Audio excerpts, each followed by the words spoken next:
कश्मीर में बिना किसी रोक टोक के चल रही जंगलों पेड़ों की कटाई के साथ साथ वैसी ही कुछ और तस्वीरें सामने आई हैं। इन्हें देखकर फिर कंसर्न डिपार्टमेंट पे ढेरों सवाल उठते हैं। जो पेड़ आप ज़मीन पे धाराशाही हुए देख रहे हैं वो अखरोट के पेड़ हैं। वही अखरोट जो दुनिया भर में अपने स्वाद के लिए मशहूर हैं। वही अखरोट जिसके कारोबार से कई घरों के चूल्हे जलते हैं और जो कई युवाओं के रोज़गार का ज़रिया है। पर इन्हीं के पेड़ों को इस तरह देखकर आने वाले कल के लिए हम सोच में पड़ रहे हैं।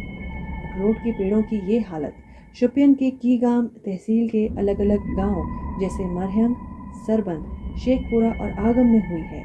ये कोई आज का नया वाक़या नहीं है। 1 साल पहले भी इसी के जुर्म में कई ऑफिशियल्स जैसे तहसीलदार, नायब तहसीलदार, गिरदावार, पटवारी और चौकीदार को उनके पोस्ट से डिसमिस किया था।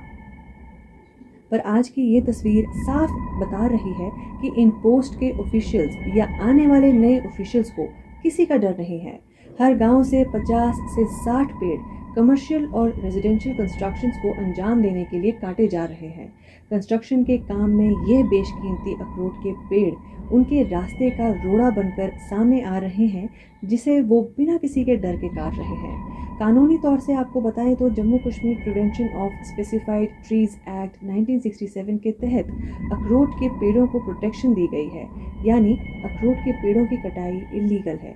पर बिना कानून के डर के इस तरह अपने मकसद को पूरा करने के लिए अखरोटों के पेड़ की बलि चढ़ाई जा रही है। पर क्यों? कई कंसर्न्ड डिपार्टमेंट्स और उनके ऑफिशियल्स के होते हुए भी क्यों ये बार बार और लगातार हो रहा है? इसे रोकना बहुत ज़रूरी है।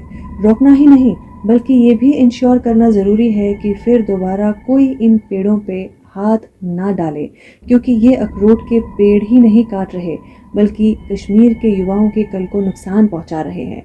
कश्मीर की मशहूर वॉलनट इंडस्ट्री को नुकसान पहुंचा रहे हैं।